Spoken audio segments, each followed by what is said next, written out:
Hey guys, sorry we're back. We just had a customer come in, so we were with them for a while, and they just left. So I did go ahead and add the go away powder to the mixture. That's the go away powder. I already added it and I grounded it all up, and with the salt you are gonna now when you're grinding this in your mortar and pestle, you're gonna want to go slow, and you're not gonna want to really pound on it, because the John the Conqueror powder and the other powder, the go away powder and the cinnamon, it's all gonna come up and you're gonna end up inhaling it. So you want to be very, when you're grinding it, you just literally want to just turn your wrist when you're grinding it like that. You don't want to go all crazy and like you're mashing up like potatoes or something like that. You want to like turn, press and twist, press and twist, press and twist, and then it'll kind of start looking like this. You see how the grains are kind of broken up, and it's a powder.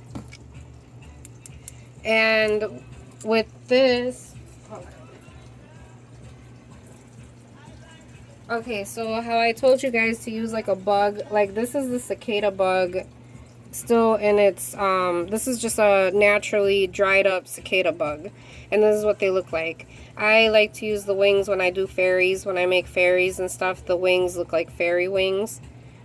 So you don't have to throw the wings in there. You could take the wings off and then just put the bug in and grind it up. If you got a fresh bug, one that just fell and just died and it's still not dried out, witchy tip, you can take a Ziploc bag of salt, put the fresh bug, the fresh dead bug inside the Ziploc bag of salt, and within like a week that bug will be dried out. Maybe even less time. Sometimes it's like 3 days, sometimes it's 7 days, but you'll dry that bug out naturally with the salt. And then you could even use the salt for this mixture. You could use all the ingredients instead of throwing that salt out. You can use it for your go away powder, annoying go away powder. So I just wanted to show you guys that, and the powder is already done. So different ways that you can use this powder. Red Witch already gave you some good examples of different ways that you can use it.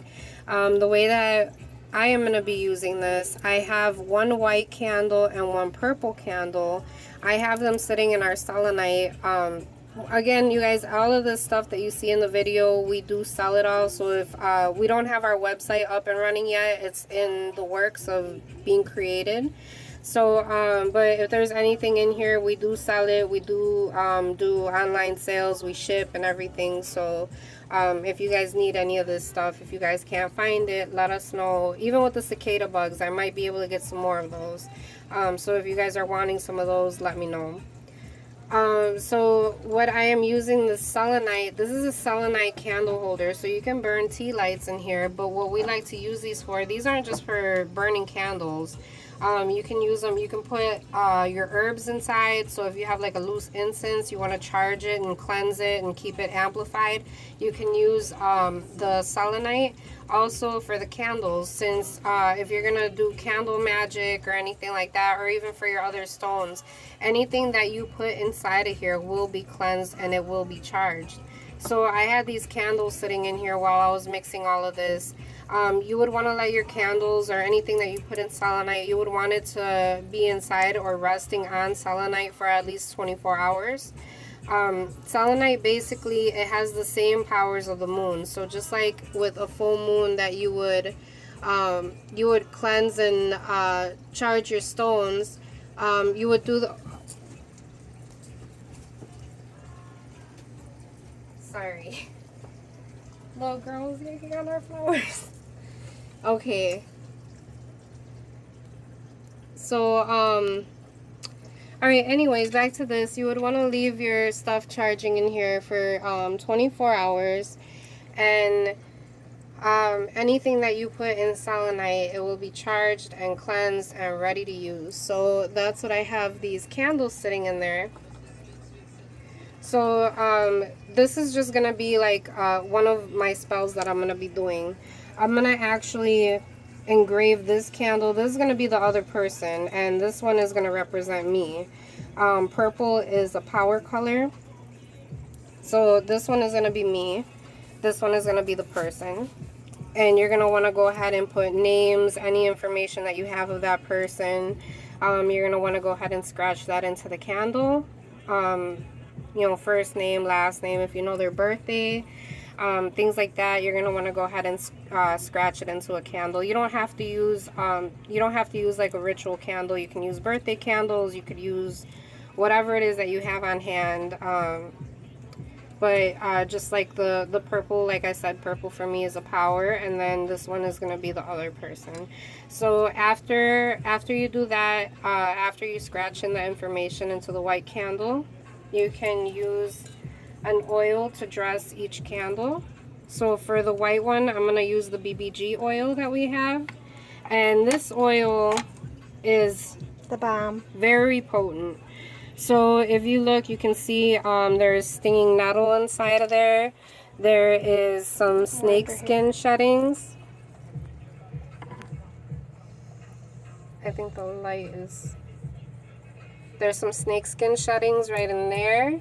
Some black tourmaline in there. There's also like some chili pepper, some tangly vines, uva ursi. What else do we got in there? We got rose thorns in here. Yeah, rose thorns. Sulfur's in there. Sulfur. You can see the sulfur at the bottom. I think that covers everything. Constricting boa skin. A vine that is a coil that strangles.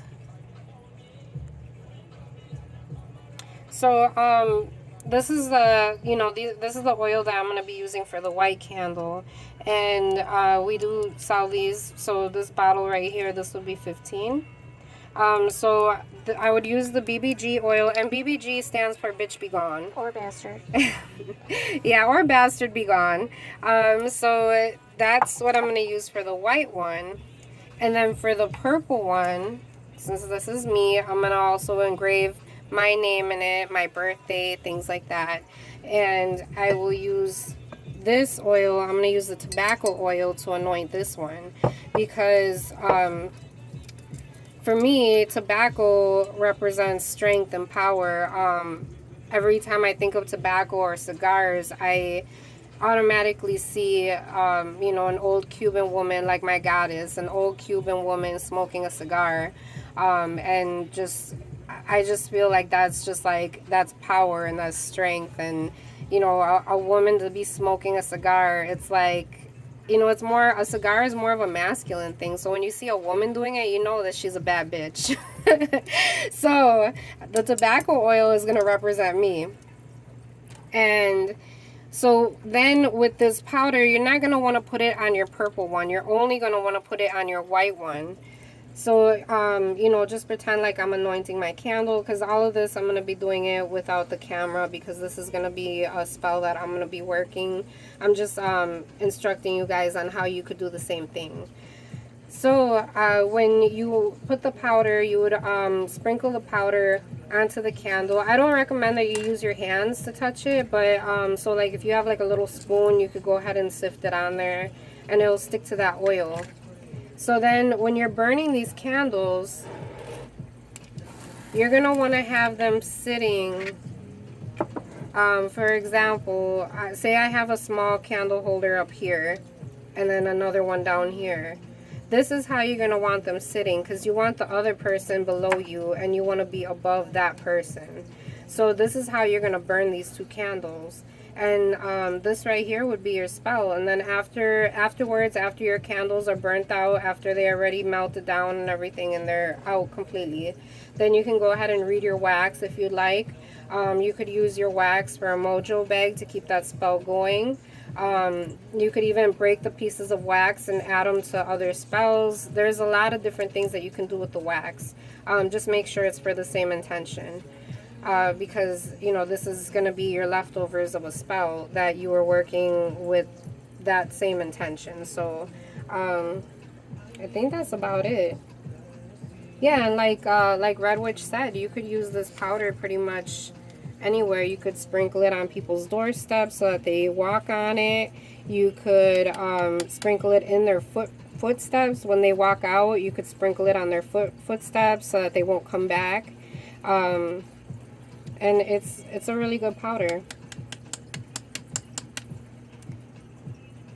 I know that it's going to work though. I've already tested it and it works. I've already gotten rid of 2 people for other people, so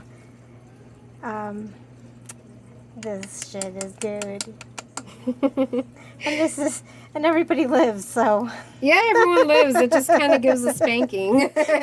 Gives them a spanking, makes them fucking. And if they don't learn by then that's Out when with you the step silk. it up. Then you go ahead and you pull out your corn silk, start making them baby dolls,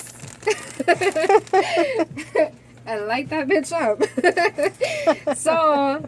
You know, I hope you guys enjoyed this video, and let us know if you guys end up making your own annoying go away powder.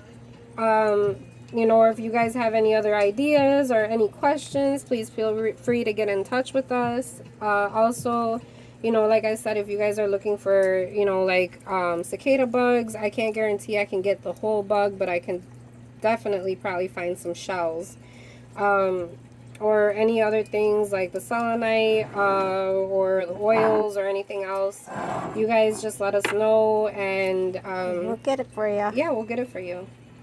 All right, you guys, well, I hope everyone has a good evening, and I have some workings to do, so I am out. Blessed be. Blessed be.